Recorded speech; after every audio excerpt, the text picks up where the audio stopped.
15 years of dodging bullets, chasing down criminals, and answering calls that would make most people's blood run cold.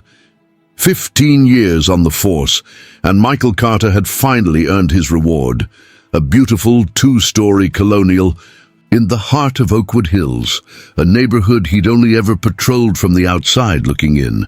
And the best part, the sprawling backyard, complete with a sparkling crystal blue pool, a dream come true for a man who'd spent his summers sweating it out in the city. The moving truck pulled away, leaving Michael standing on his freshly manicured lawn, a sense of accomplishment washing over him. He surveyed his new kingdom, the neatly trimmed hedges, the flower beds bursting with color, and the pool shimmering invitingly in the afternoon sun. He couldn't wait to dive in, to wash away the grime of the city and the weight of his past. But as he turned toward the house, he noticed something odd. A flicker of movement in the window of the neighboring house, a pristine white colonial, with lace curtains that seemed to belong in a museum. He paused, squinting, and caught a glimpse of a face, a woman, her features obscured by the sheer fabric, her eyes fixed on him with an intensity that made his skin crawl. He dismissed it as neighborly curiosity and went inside, eager to unpack and settle in. But the feeling of being watched lingered, a subtle unease that he couldn't shake. He found himself glancing out the window more often than necessary, always, catching that same glimpse of the woman at the window, her gaze unwavering. The next day, the heat became unbearable, and Michael decided to christen his pool. He changed into his swimming trunks and headed outside, ready for a refreshing dip. He floated on his back, eyes closed, letting the cool water soothe his aching muscles. But the tranquility was short-lived. Well, a voice drawled, cutting through the stillness. Look what we have here. Michael sat up, startled, and saw the woman from the window standing at the edge of his pool, her arms crossed, a look of disapproval etched on her face. She was a middle-aged woman with a sharp, angular face and tightly permed hair, the kind of woman who seemed to judge everyone and everything. "Can I help you?" Michael asked, his voice polite but firm. The woman ignored his question, instead circling the pool like a hawk, her eyes scanning the tiles, the landscaping, the patio furniture. "This is a lovely pool," she said, her voice dripping with sarcasm. Such a shame to let it go to waste. Before Michael could respond, the woman began to undress, revealing a faded floral swimsuit. She stepped into the pool, sending a wave of chlorinated water splashing over the side. "Excuse me," Michael exclaimed, his patience wearing thin. "This is my pool." The woman paused, her eyebrows raised in mock surprise. "Oh, is it?" she said, her voice dripping with condescension. I just assumed it was still vacant. You know, these things take time." "I moved in yesterday," Michael said, climbing out of the pool, his muscles tensing, "and this is my property." The woman's eyes narrowed, a flicker of something ugly passing across her face. "Well, aren't you a surprise?" she said, her tone laced with disdain. "A police officer, no less, in this neighborhood." Michael stared at her, the implication hanging heavy in the air. "Is there a problem, ma'am?" Just that," she said, gesturing vaguely at the pool, the house, the neatly trimmed hedges. "Things are changing, and not for the better." With that, she turned and walked back toward her yard, leaving Michael standing by his pool, the water suddenly feeling cold. The audacity of the woman. Michael couldn't believe his eyes. He'd returned from a quick trip to the grocery store, just an hour gone, to find his backyard transformed. It was a scene straight out of a bizarre sitcom. A gaggle of middle-aged women, clad in brightly colored swimsuits, lounged around his pool, sipping fruity cocktails and chattering like a flock of magpies. And at the center of it all, of course, was Karen, her sharp features softened by a triumphant smirk. "Having a party, are we?" Michael asked, his voice low and dangerous. trying to control the rage that simmered within him. Karen turned, her smirk widening. "Oh, Michael, just some friends enjoying the lovely weather, you know how it is," she said, waving a dismissive hand. "A little impromptu get-together." "In my pool," Michael emphasized, his gaze sweeping over the scene. "On my property." A few of the women shifted uncomfortably, their eyes darting between Michael and Karen. But Karen, ever the picture of nonchalance, simply shrugged. "Relax, Michael, no harm done. Besides," she added, a glint in her eyes, "I have friends in the police department. They understand the importance of a little neighborly cooperation." The veiled threat hung in the air, thick and suffocating. Michael's blood boiled. He'd spent his entire career upholding the law, and now here was this woman, this Karen, blatantly flouting it, using her supposed connections to intimidate him.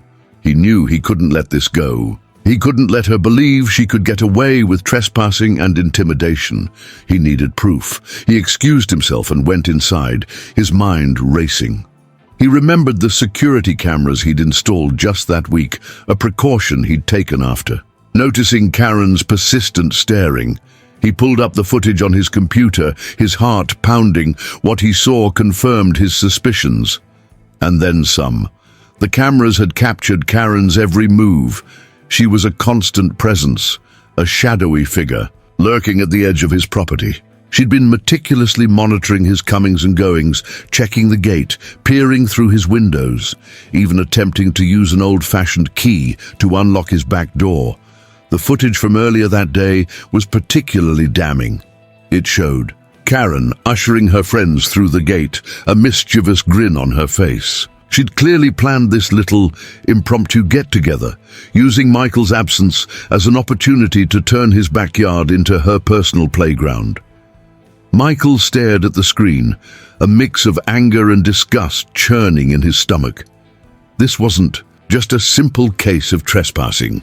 This was a deliberate act of violation, a blatant disregard for his privacy and his property. And it was clear that Karen wasn't going to stop anytime soon. He knew he had to take action, and he knew he had to do it carefully. Michael, armed with the damning security footage, decided to take action.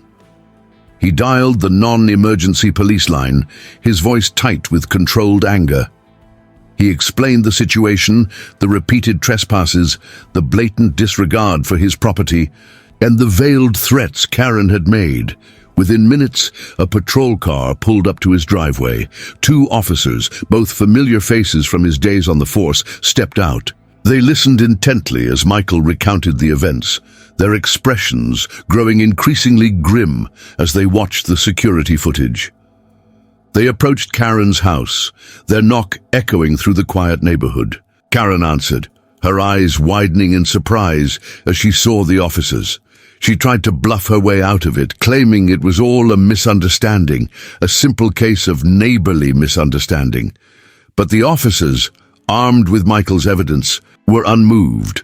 They ordered her to vacate Michael's property immediately and warned her against further trespasses. Karen, her face flushed with rage, stormed back to her house, slamming the door behind her. Michael watched from his window, a sense of grim satisfaction mixed with apprehension. He knew this was far from over, and he was right. The next morning, Michael found his newspaper missing. He shrugged it off, attributing it to a simple delivery error. But then, the real harassment began. The Oakwood Hills neighborhood Facebook group, usually a source of mundane updates and community announcements, became a battleground. Karen, using a barrage of fake accounts and inflammatory language, launched a vicious smear campaign against Michael.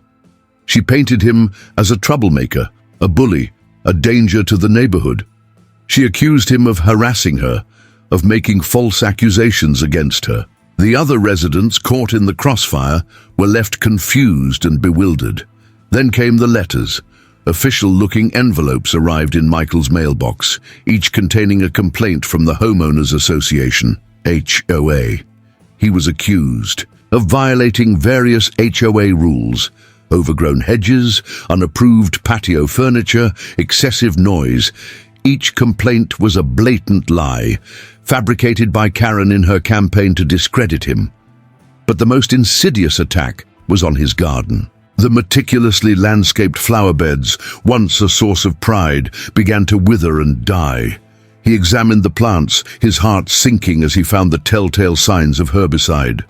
Karen, in her twisted vendetta, had poisoned his garden, destroying the beauty he had worked so hard to create. Michael felt a surge of anger, a burning desire for retribution. But he knew he couldn't stoop to Karen's level. He had to remain calm, to document everything, to build a case against her. He was a police officer after all, and he knew how to play the long game. But the constant harassment, the relentless attacks on his character and his property were taking their toll. He felt like he was living in a war zone, his own home under siege. The monthly HOA meeting was usually a tedious affair, a collection of dry reports and petty grievances, but this time it was a battleground. Karen, her voice dripping with indignation, stood before the assembled residents, painting Michael as a menace to the neighborhood. "This man," she declared, her finger pointing accusingly, "is a blight on our community. He's bringing down property values, disturbing the peace, and creating an atmosphere of fear and distrust." A murmur rippled through the room. Some residents, swayed by Karen's relentless propaganda, nodded in agreement. Others, however, seemed skeptical, their eyes shifting between Karen and Michael. Michael, who had been patiently waiting for his turn to speak, rose to his feet. He was calm, collected, his voice steady and firm. He addressed the crowd, his gaze sweeping across the room. "I understand that some of you have concerns," he said, "and I want to assure you that I am committed to being a good neighbor. But I also want to address the false accusations that have been made against me." He paused, then gestured towards the large screen that had been set up for the meeting. "I have here," he said, "video evidence that will clarify the situation." With a click of the remote, the security footage flickered to life. The room fell silent as the images played out. Karen, creeping through Michael's garden, a bottle in her hand, spraying the plants with a noxious substance. The footage was clear, undeniable. A collective gasp filled the room. Karen's face turned a shade of crimson, her eyes wide with disbelief. She tried to interrupt, to protest, but her voice was drowned out by the murmur of the crowd.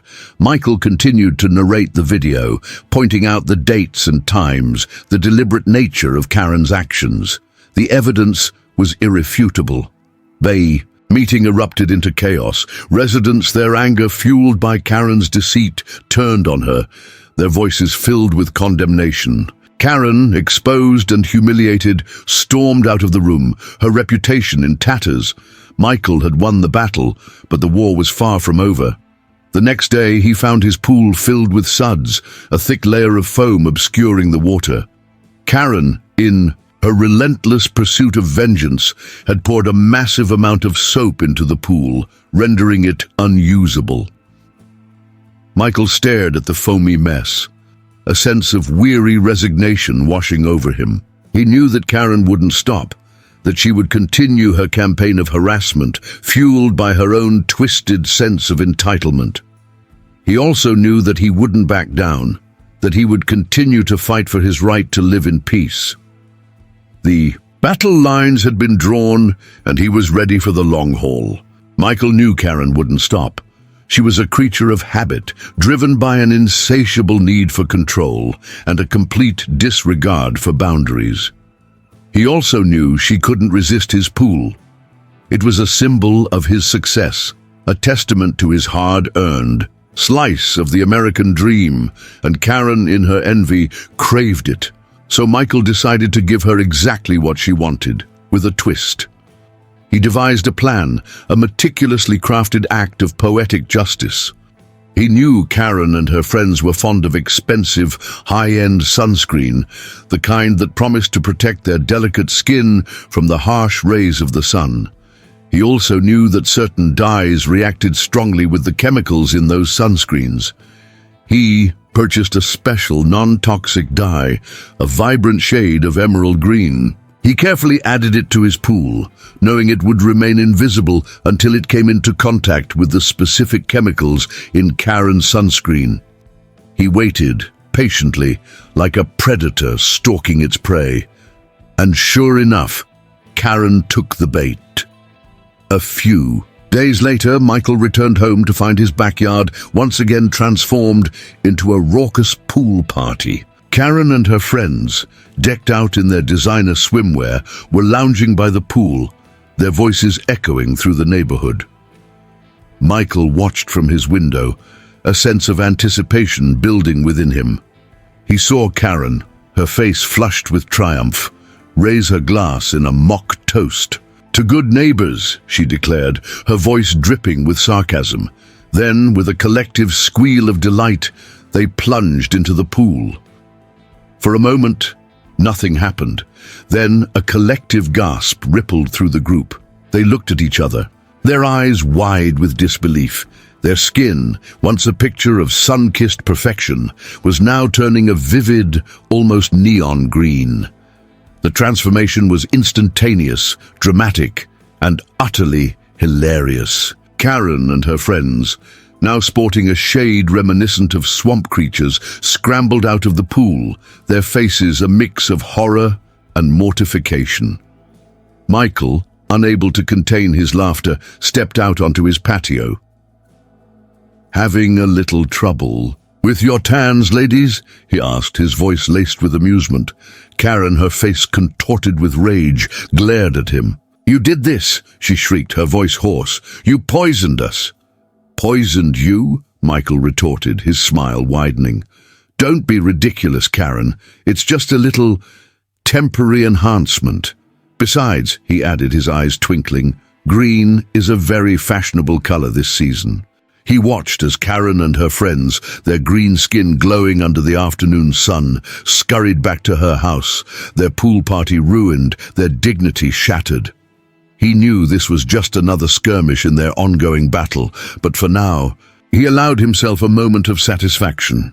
He had turned the tables on Karen, using her own vanity against her, and he had done it with style. Michael, armed with the undeniable evidence captured by his security cameras, decided to take his battle to the digital realm.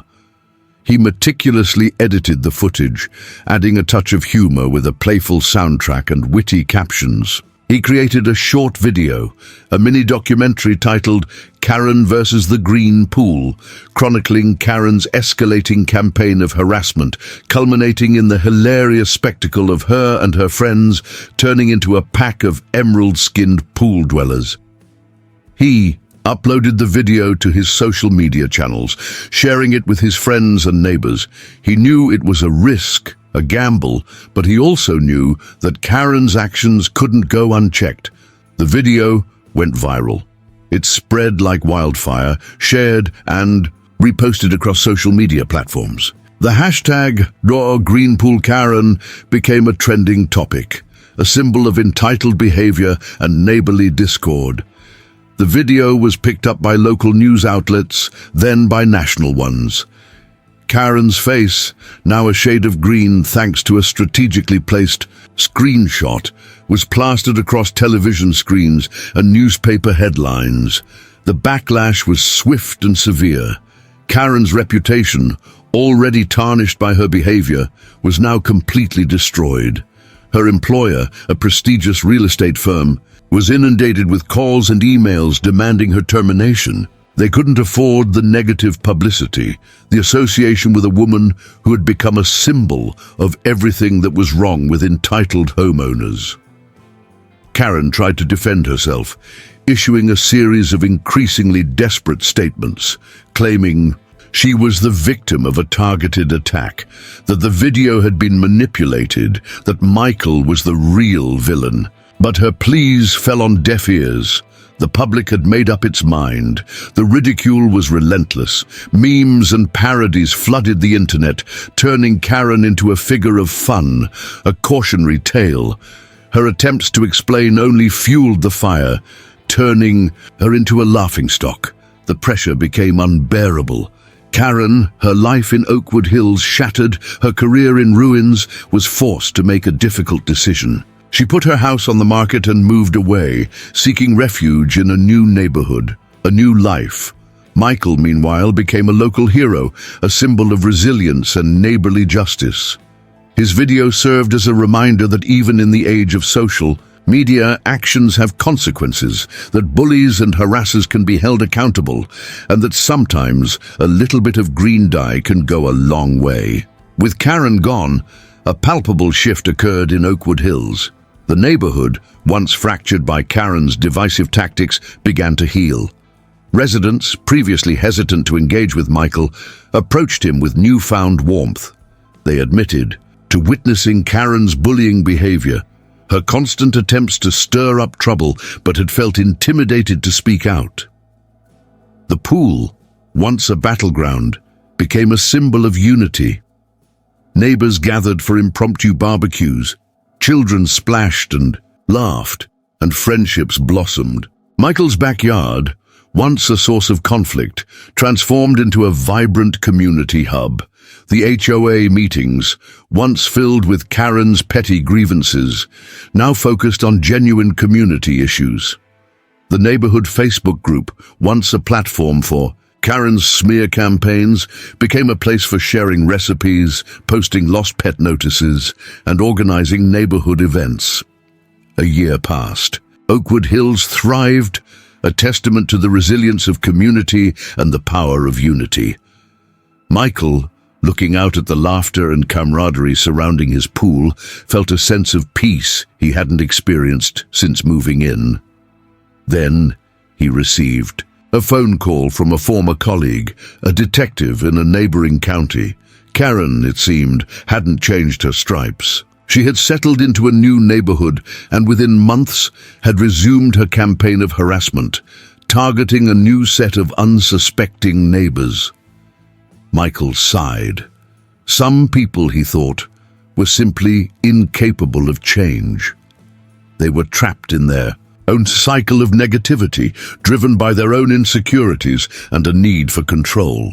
He hung up the phone, a sense of melancholy washing over him, but then he looked out at his backyard, at the laughing faces, the shared smiles, the genuine sense of community.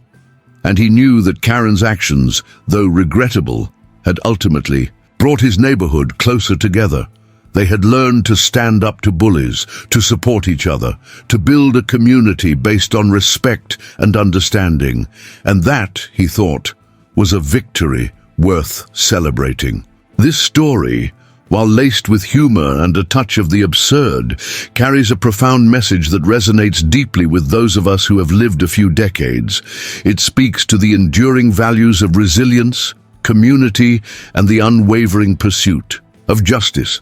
In a world often fraught with negativity, Michael Carter's journey reminds us that we possess the power to transform adversity into unity.